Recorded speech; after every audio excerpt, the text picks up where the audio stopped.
telling me, hey, look, you quit waiting for stuff. You ain't got a lot of time to fulfill this. And so this morning, I want to talk about this subject a little bit to go along with what I've been talking about as far as coming and getting the things of God. I want to talk about make your move. Tell your neighbor, say make your move. Say make your move. I tell your neighbor, say you got to make your move. You can't keep talking about it. You got to do something with it. You can't keep pointing at it and blaming everybody else for what you ain't getting, for what you ain't doing, for why you don't have it. You tell your neighbor, say you got to make your move. Make your move. Oh, be firm with them. Put some bass in your voice. Make your move. Make your move. Amen. Amen. I was reading, rereading. I enjoy my reading time, and I was rereading a book that I read a while ago by Jim Collins. I don't know if you've ever heard of Jim Collins' book, From Good to Great.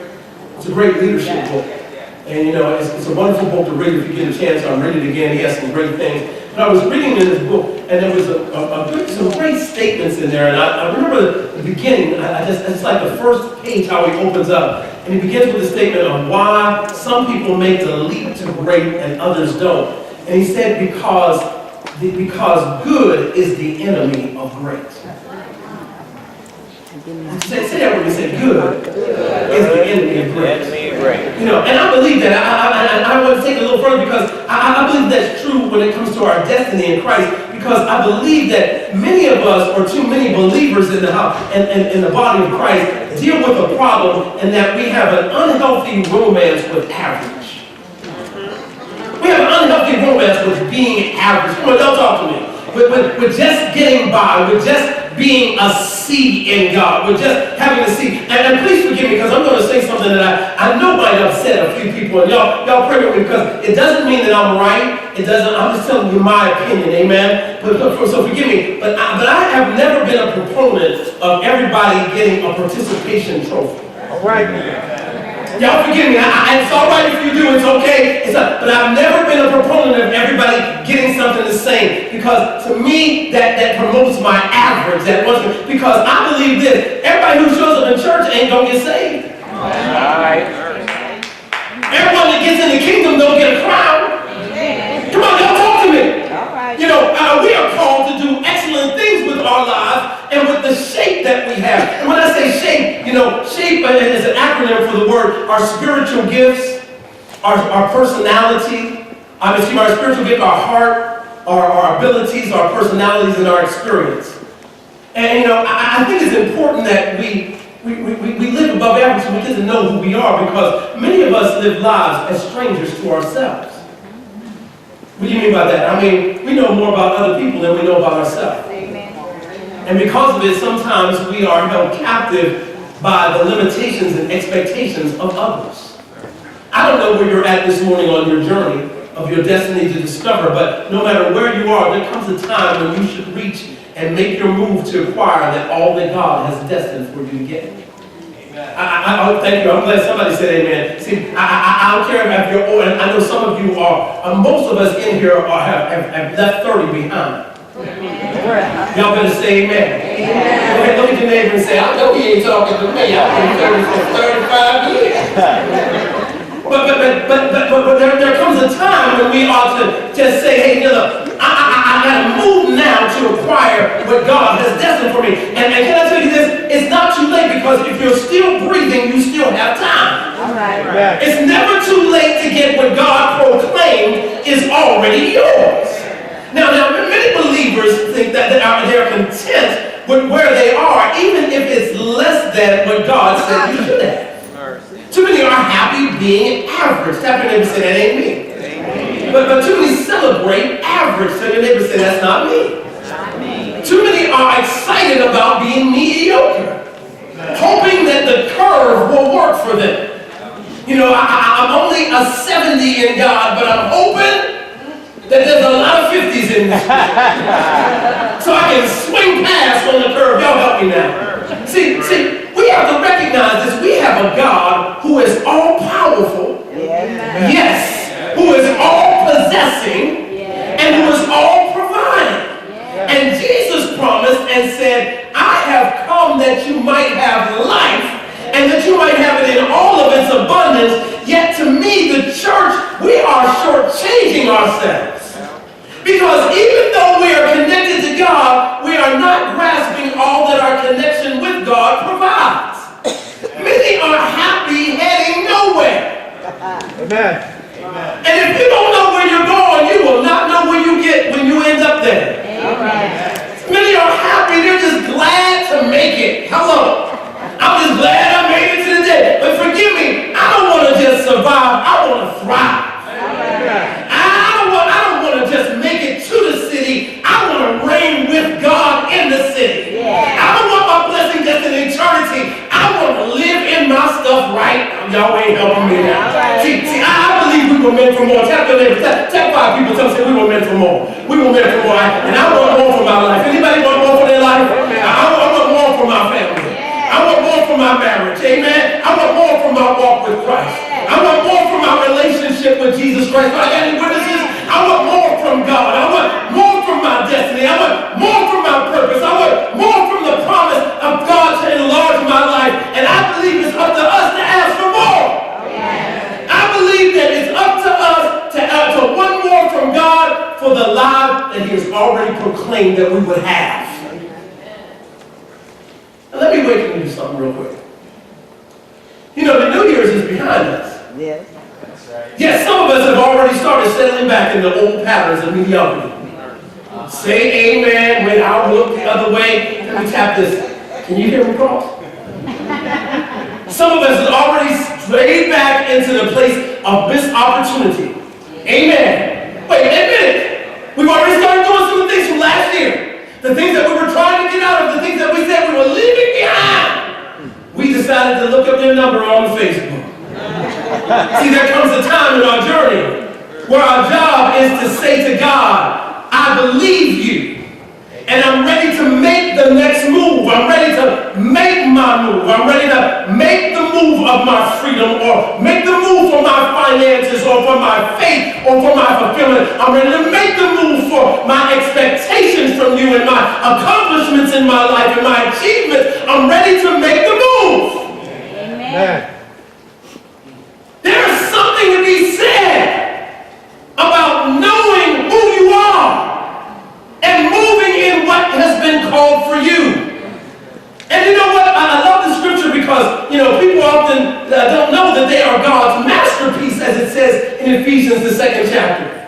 Yeah, we don't know. We act like we don't know that we're God's ambassadors. And that's why I love this text, because when you are called, I love Philippians 4:13, everybody likes to say it, that I can do all things through Christ. But I can't do all things. I can do all the things that God ordained for my life. And through Christ, amen. There are some things that I can't be president if that ain't what God called me to be. But I can be all the things that God ordained. Oh, y'all ain't helping me. I can be all the things that God ordained for my life. Anybody believe that? And if you believe that, it's time to start taking and getting and moving toward what is ours. Now, I love this text because I love the book of Joshua, because Joshua is one of the most fascinating figures in the Bible. Joshua is proof that you don't give up on reaching and grasping for the things that God said are yours, even if it looks like you missed it. You didn't hear me. If you didn't hear me, 5 people would at least say amen. Joshua is proof that you don't give up on reaching and grasping for things that God has said are yours, even if it looks like you missed it. Amen. It might look like you missed it, but I got to tell you this. God always, say always. Always. Say it loud, say God always. Always. God always. Always. God always honors faithfulness. All right. Always. God always keeps His promises. Amen, somebody. Amen. And no matter how it looks like you missed it, if God says it's going to be for you and that He's already given it to you, then you just got to get it because it's already yours, even if it looks like something already passed you by. Hallelujah, somebody. I love that Joshua paints the picture he does because, see, in the Old Testament, they had to physically fight for what we spiritually fight for to spiritually and physically obtain now. Joshua did some utterly incredible things. And anybody read Joshua? Anybody in biblical? readers in the Bible, Joshua followed Moses. And sometimes it's hard to follow someone who's cast a large shadow like that. Amen? Joshua's following Moses as his successor, and Moses was awesome. Moses was amazing. And sometimes everybody can't follow a great leader, but Joshua was able to. And with all the stuff Moses did, Moses was an anointed, powerful, God-led leader. Amen? And remember, God used Moses to literally jack up Egypt. Oh, read it. Moses did some supernatural things that took Egypt from being the superpower to God just knocked them down through Moses. 10 plagues. Y'all know the story. Y'all done seen 10 commandments how many times? And I tell you all the time, remember, Charlton Heston was not Moses. That's not Moses. But you see what the 10 plagues of lice and the flies and the blood, and you see the plagues that God unleashed, but he did it through Moses. And then Moses goes down to the Red Sea, and Moses opened up his hands and held up his staff, and the Red Sea was parted, and the people went through on dry land, and then he closed it down and shut down the sea, and then the Egyptians were destroyed. Right. Moses did some great things, am I right? Some incredible things. Moses got water out of a rock. Moses got quails to fly in from the sea and feed the people till they were knee deep in meat. Moses had saw God write the 10 commandments with his finger and gave it to the people. However, in the 40 years that he lived, he still couldn't get Israel to the promised land. Here they are, nothing but on a 2-month journey. In 2 months, they should have been in the promised land, but they've been traveling around for 40 years. And some of us know what that's like. Say amen. Because we were supposed to be someplace in God a long time ago. But because of, y'all better talk to me in here. Look at your neighbor, smack your neighbor and say, you know that's the truth. You were supposed to be there a long time ago. You were supposed to have this a long time ago. But now you're part of their 40-year journey. But thank God for Joshua. All right. Joshua was able to get the people where Moses was not able to get them to go. And Joshua, as Moses' anointed successor, God anoints him because God lets us know that the runners change, but the race goes on. After God anointed Moses and Joshua as leader, Joshua went to the people, and Joshua told the people, and the people said, we receive you. And I love how God affirmed in Joshua, because he said, as I was with Moses. Oh, y'all got me in here. He said, so will I be with you. And not only that, but I love what he did, because he went to the people, and the people said, now we're following Joshua. And they said, anybody that won't listen to Joshua, the leader stood up and said, if you don't listen to what Joshua said, we're going to kill you. I wish I had some leaders like that. I wish I had, where's my deacons and ministers in here? If somebody won't listen, no. You ain't listening to the vision, y'all got me in here. Joshua. They stood with Joshua. Now, Joshua is the anointed leader, and he does not hesitate to start moving. Joshua was determined to get the stuff that God had promised him. And he wanted to do it earlier because years earlier when they were down at the Kadesh Barnea, when God sent out the 12 spies, Joshua and Caleb were part of the 12 spy group. And Joshua and Caleb came back with a great report and said, the Lord has given us the land. Doesn't matter what they looked like, doesn't matter what they said, but that there was 10 that were weak-kneed and vacillating and chicken-hearted, and they didn't want to go into the land. So God made them continue to travel around for the 40 years until they all died. Joshua had wanted to go. He and Caleb had said earlier they would get there. But now, they're on their way. I love this because, can I tell you that God has a way of getting the haters and the hinderers in your life out of the way? So that you can get the things that he has in store for you? Oh, somebody I'm shouting here. God has a way to get those out of the way who won't take theirs, but get in the way of you getting yours, to get them out of the way so that you can get the things that God already promised for your life to have. Somebody ought to shout amen. God has a way of moving them. So now Joshua is ready. He is not wasting time. You read Joshua, you see action. He got moving, and the people said, we're with you. They said, we're not going to let happen to us what happened to our family. What happened to our friend? I'm not going to live in wasting time. I'm not going to live in woulda, shoulda, coulda land. I'm on a mission. And the older we get, you ain't got time to keep wasting time. You ought to realize sooner or later that you need to live life on a mission. Amen. You need to live life with some purpose. The Bible, how many times does the Bible talk about redeeming the time? For the days are wicked. How many times does it talk about in Ephesians about taking advantage of every opportunity that God puts in your life? Amen, somebody. How many times does it talk about while it is day, do this. While it is time, do this. There's a time to do things. And here Joshua decides, I'm not going to waste any minute. Everybody in here say, I'm not going to waste any more time. Then I'm tired of wasting my money. Wait, can I get at least 5 folk that will wake up and just say, look, I'm tired of wasting time? You don't get to be whatever age you are again. And you don't even know how many ages again you're going to get. Say amen. Amen. So there comes a time when we got to go ahead and say, God, this is mine. I'm going to take it and I'm going to live in it. Amen. Joshua had wasted 40 years messing with folk who didn't know what they wanted out of life, so wouldn't let them get what he had. How many times we going to do that? There comes a time when there's some people that need to be ushered out of our lives. All right. All right. Y'all ain't talking to me. I'm not talking about kicking folks out of my life. Amen. Say amen, somebody. Amen. I'm not talking about, folk that just tell me, hey, I don't want to see you again. I'm changing my number. Don't call me. Don't talk to me. But there are some people that you ought to ask God, I need this kind of mindset ushered out of my life. Amen. There's some folk that just are dragging you Down. You know what? Drama is not supposed to be an everyday part of your life. Amen. Do you know fighting and arguing and fussing about nothing is not supposed to be an everyday part of your life?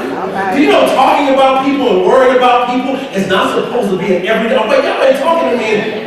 Do you know dealing with foolishness is not supposed to be an everyday? You were created with a purpose. There are things that you should want to accomplish before you leave this planet because God has ordained them for you. Amen. Joshua said, I'm tired of wasting time. So he gets on this mission. And here in this text, he enters into the city and he's about to take on Jericho. Y'all heard the story, right? Jericho, if you read it, open up. And please take the time to read, as I said before, because sometimes we miss some of the powerful statements in the Word because we've heard the story before. And sometimes the story is not the truth. All right. I remember I told you that, we always read about the wise men, but we see 3 wise men. Who made up the story? There might have been tons of wise men. We're always talking about Eve bit an apple. It doesn't say nothing about an apple. It says it was fruit. We don't read the story. Y'all with me there? And if you convolute the story, then all of a sudden you're trying to tell the story, and then somebody confuses your story, and you find out you were wrong in your story, and then you start getting wrong about everything else because you're not sure about what was actually said. Amen. So read the story. Is that all right? Amen. All right. Here in this text, the city of Jericho is on lockdown. And they're on lockdown because they heard about the people of Israel, and they were on the move. They heard about how they were taking territory after territory, how they were taking down the Hittites and the Amalekites and the Perizzites and the Canaanites and the Negroites and the Caucasianites and the Hispanics and the Asianites. Y'all ain't talking to me. So they heard how they were taking them all down, so they put the city on lockdown. Everything shut up. But God had promised the city to Joshua. Now, there's a reason why this conquest was so miraculous. Because Jericho was considered an impregnable city. I was saying this morning that one of my favorite people I used to like to listen to back in the day, I used to like to listen to Chuck Swindoll, and he used to paint a nice picture of Jericho. But if you really studied it and see some of the information that they find from the archaeological digs, you will see that Jericho had walls that were 40 feet high and thick. And most of the walls in the Jericho were at least 60 to 66 feet wide. Along all of the walls that surrounded the city were nothing but guards and warriors. For Israel to capture this city was nothing short of divine intervention. Right. This is one of those things that were impregnable. But have you got some things like that in your life? That seem like they're impregnable? That seem like they can't be conquered? Anybody got any things, situations that your finances look like they're impregnable? That your situation, that your job looks like it's impregnable? But God knows how to give you what He has promised to you. Joshua instructs the people on how to make their move to get their promised destiny. And I believe that if we look at some simple insights that they learned, that we can do the same thing to achieve the God-proclaimed possessions that are ours. Amen? Amen. Because you know what? Can I tell you this? The Word of God is very simple. We make it very complicated. All right. Although, there are some of us in here that can complicate a one-car funeral. We would mess it up. We had everything. And I'm come on, y'all talk to me here. Some of us, we can take this most simplest thing and mess it up. And we start asking questions that have nothing to do with it. But I guarantee you, there are 3 simple things that Joshua did, and I guarantee you that if you apply to your life, you can have what is already yours right now. How about if I make it real simple? Kiss. Keep it simple. Keep it simple. Sorry. All right. The first thing, read the text. For it says this. And the Lord said to Joshua. The first thing you have to do is you have to hear or listen to God. Amen. Amen. Tap your neighbor. I'm going to make this so simple because you know what? This is not complicated. Nothing identifies and clarifies what's yours in life like a word from the Lord. Say amen, somebody. Amen. See, I have to know what's yours in life to receive what's yours in life. All you need to do is get a word from the Lord, and the Lord tells you what's yours. And the Lord said, it said. It doesn't matter who else says anything. It says the Lord said. Not my opinion said. Not the reporter said. Not Oprah said. Not Steve said. Not my friend said. But the Lord. Did y'all hear what I said? Who's talking here? The Lord said. See, what messes us up the most is most of us, the stuff that is messed up in life is because we believe and make decisions about our life that has nothing to do with what the Lord said. All right. Am I right about the decisions that have messed us up? I didn't say y'all, I said us. The things that are messing us up in life are the things that we believe that have nothing to do with. And we're out doing it, and then we're out there doing it, and then asking the Lord to co-sign the checks that we're writing. It has nothing to do with what we said. The Lord didn't tell. See, God wants you to have everything that He said you is destined for your life, but you have to listen to Him. Now, the problem with listening to Him to hear it is because sometimes what God says is not where we are. And so our circumstances are not lining up with what He's saying. Looking at an impregnable city, but you're telling me that is mine already. Looking at warriors and you're telling, see, too often we make our determinations about what God is saying based on our present circumstances. Amen. Well, y'all better come with me because right now we can't hear what God is saying because we're looking at where we're at rather than listening to what God is saying. Gideon. When God found Gideon, Gideon was hiding in a cave. But God said, "O mighty man of valor." And Gideon had to believe God saying, even though he was still in the place of hiding in the cave.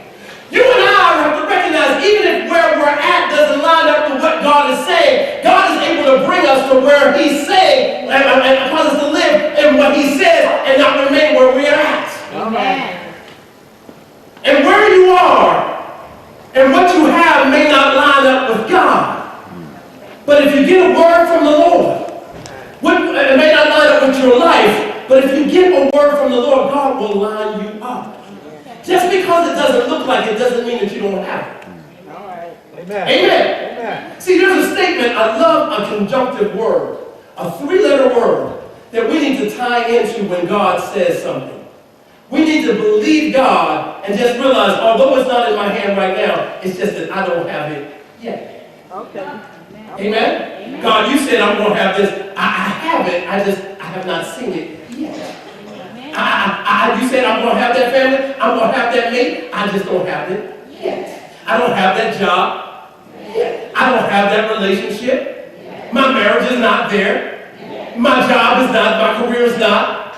I don't have the house and the car. My health is not. But you said I'm there. So I'm going to grab it because I got to connect where I am to where you are. So I got to bring that yet to get me where I am to be. Amen. Just because it doesn't look like you don't have it doesn't mean that you don't have it yet. God looks at and says and calls those things that are not as they already were. Amen. Don't judge what he has for you by what you have right now. When God called me to preach, God called me and told me something. Y'all forgive me now, but I just learned how to believe God in my life. I'm a little older now. As I keep getting older, I never dreamed God would do all the things he said he would do in my life. All right. I have been, I'm just talking about a poor kid from the projects. And then God called me right out of college told me I'm going to be a preacher and you're going to be doing all these things. And I said, God, how are you going to do this with me? Because I'm more messed up than most of y'all sitting in these pews. Right. No, well, not most of y'all. Some of y'all. Okay. No, tell your neighbor, say, not you. Maybe heal, but not you, okay? But I mean, God has used me and to do stuff that I never thought he could ever. I preached all over the world. I talked to people that never would have spoken to me, but God opened doors. And I'm no more special than you, but he kept his word. Even though I wasn't there to do it, he moved me in. All right. Right now. And if he can do it with somebody like me, amen. Yeah, see, can I tell you this? God has more in store for us than some of us will ever reach out to grab. Amen. And that's sad because God doesn't proclaim things based on what we can do. God proclaims things based on what he can do. And it makes no sense when we say it from where we can do it, but it makes sense when God says it because God is sovereign, because God is faithful, because God does call those things which are not as though they were. And it's time to take the things that God gave you. God has already spoken it, and I love what it says in Isaiah 55. Isaiah says that he's 57, it says 54, it says he spoke it in his word, and his word shall not return unto him void. But what? It will accomplish that, what? I didn't hear you. That which he purposes. The Lord said, Joshua, this city is yours and all the stuff in it and all the people in it. Or somebody ought to be grabbing that. Somebody ought to be taking that message right now and saying, look, I'm receiving that. All the stuff that is before. He's saying, this is all yours. Amen. Now, this is crazy. Isn't it? I mean, come on. Will y'all talk to me? All right. You read that. What were you going to do? If you read it and it was in another book, would you have paid that much attention to it? Because this is crazy. Has God ever said something to you that was so crazy that it seemed like it was a downright joke? Any witnesses? Thank you. I'm glad I got someone to spoke in church. Amen. And has God ever said something for your life that was so preposterous that you thought it was the downright impossible, but somehow you still have believed God for it anyway? Anybody in here? See, he told you that you're going to have this great thing, and then all of a sudden, but look at where you are, and now it's so crazy to even think, here your relationship is on E, but God is saying that you will be an example of Christian marital bliss, and you're like, because God says something to you that is so preposterous. Does anybody here talk to listen to God? Does God speak to y'all?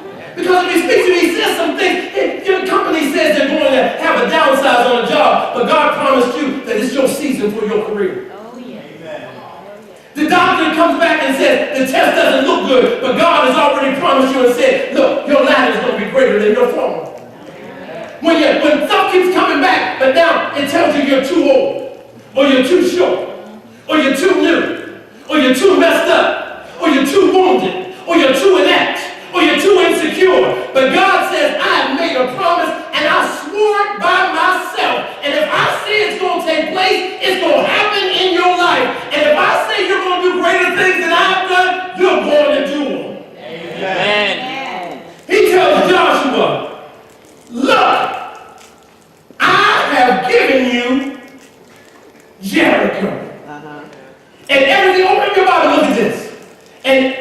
Everything, every mighty man, everything in it, I've given this to you. The second thing you got to do is between hearing God.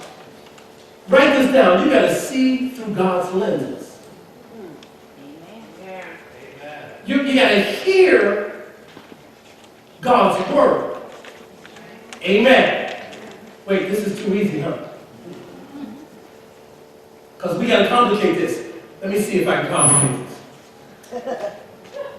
Because if I say it all complicated and crazy, you believe it. Amen? Or if I put it on the internet. But here, God just makes it so simple. He says, look or see, Joshua. He says, I want you to see through my eyes. Stop looking at things through how you perceive them. And look at things and how God is telling you to see them. What does it say? One of the keys to knowing God, I think it's Proverbs says, lean not to your own understanding. And one way that God can reveal what he can and what he is doing in us is by helping us see through his eyes. Through his providence, through his perception. One of the key things that seeing through God's eyes gives us is vision. You ought to have, I'm not talking about 2020. I'm talking about the word with God. Vision, and according to scripture, is seeing things how God sees your future. And God gives us vision because vision, it has a lot to do with your attitude. It has a lot to do with your altitude. And vision shows us that without a vision, the people perish. And without a vision, you don't even accept the things of God. You got to have new glasses. Anybody ever put on the wrong glasses? My wife and I, I've now got reading glasses, and these are about a 1.25. But one day I picked up her glasses. And I remember one day I was in here, and I couldn't find my glasses, and somebody gave me their glasses. They said, oh, you use these. And I looked up, I could see Mercury and Venus, Saturn, all kind of stuff. But if you put on the right glasses, or the right lenses, you see things in a better light.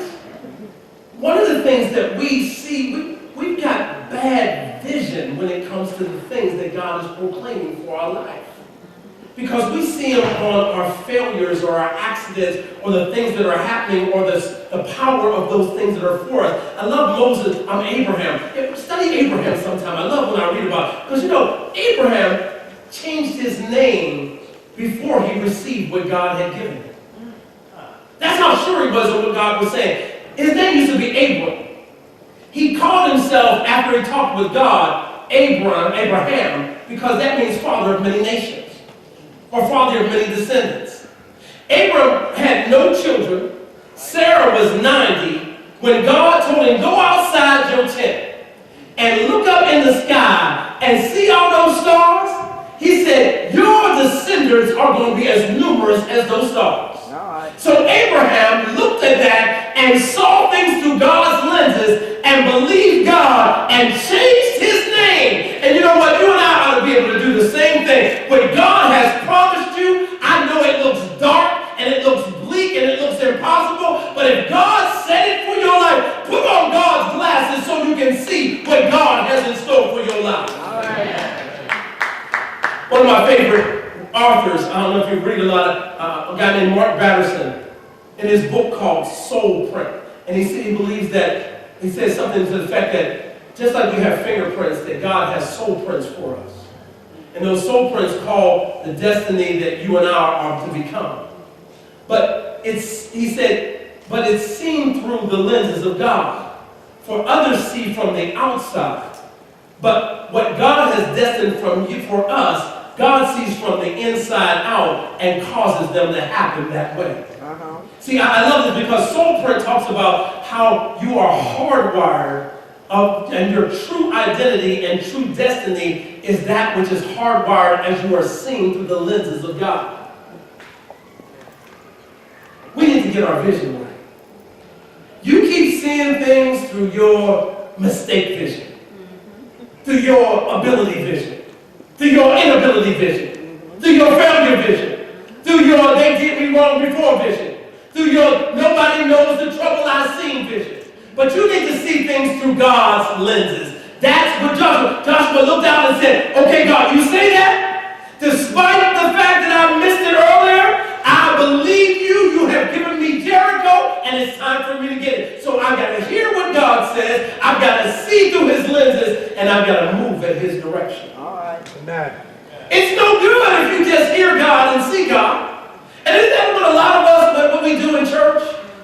We hear God, and we see God, but then we're going to go out of here, I don't know if I'm going to do it. You know, it's a little daunting. I don't know if I can believe that. I need to pray. If you were talking to God, who are you going to talk to now? If God told you, All right. wait, you mean you're going to get a better answer from 3 of your friends who don't know what they supposed to be doing? Talk to it. Y'all better talk to them. Because you know your friends as crazy as you. Come on, talk to them. Because they the ones always telling you, well, if I was you, I would. Wait. How am I going to listen to you? I was talking to somebody this week, and they were talking to me, and they said, you know, well, my friend's been helping counsel me about, you know, I'm thinking about getting married. I said, wait, hold on.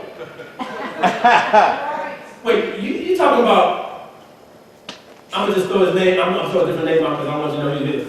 You talking about Kevin? He said, yeah, we talking. I said, wait, Kevin been married 3 times. I said, and I'm talking about brutal divorces. I said, wait, why you let? He said, well, you know, there's one person that got wrong. No, you need to quit talking to your friends. Okay, talk to somebody that got experience in winning. Talk about somebody who got experience in successful relations. Help me, somebody.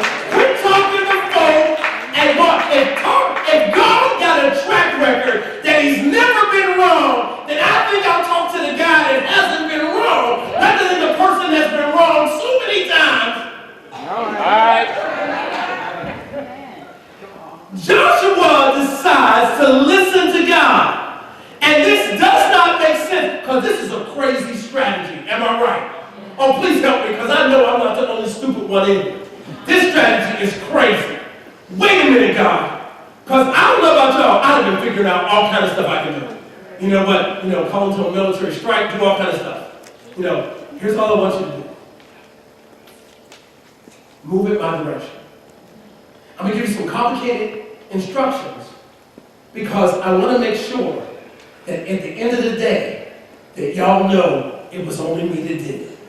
Amen? Amen? If I make it, no, I'm making it easy, but I'm making it, what I want you to do, first thing I want you to do, I want you to put your armed leaders in front, put your horns, the priest and the ark in the middle. I want you to put some armed leaders in back. I want you to blow your horn. I want you to walk all around the city, which is about, maybe about 3 miles. Walk all the way around the city one time. No, excuse me, I think it was a mile and a half. I'll walk all the way around the city one time and then go home. All right. Now, here's what I want you to do. I want you to do that again the next day.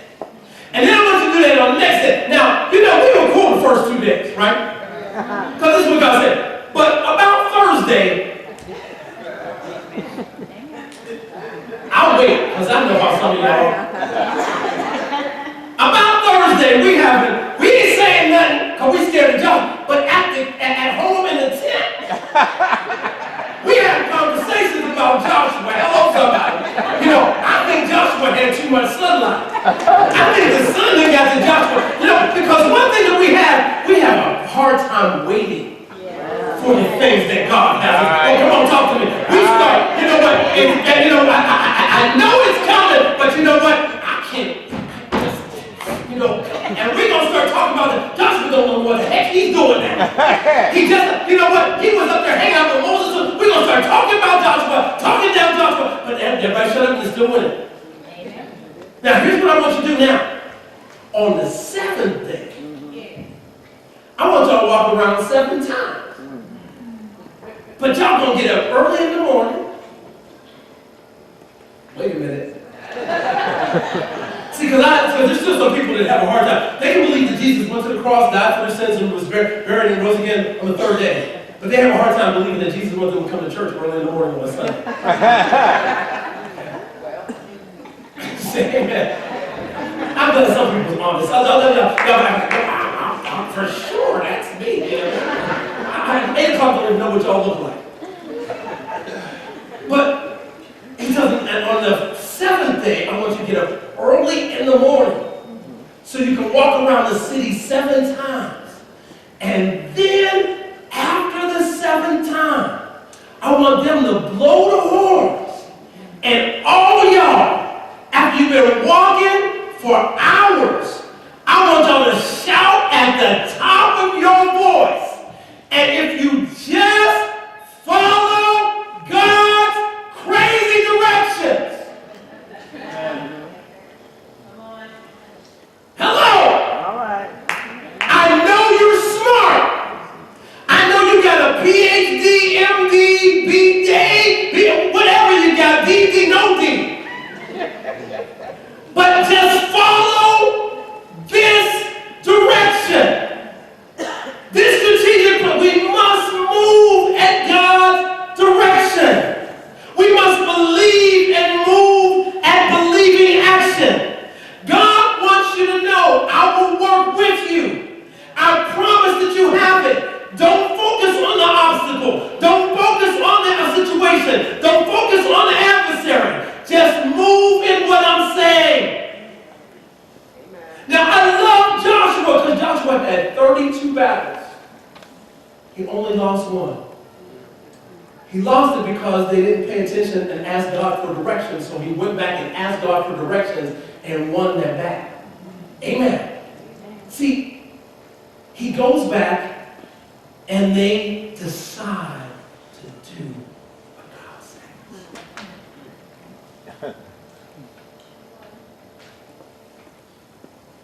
Don't make sense, does it? It just ain't right, is it? Got me walking around in circles. But you know, there's another book that talks about praying in circles around your territories. They just kept walking. And I guess while they was walking, they wasn't just talking. Someone was praying, I'm believing God for this victory.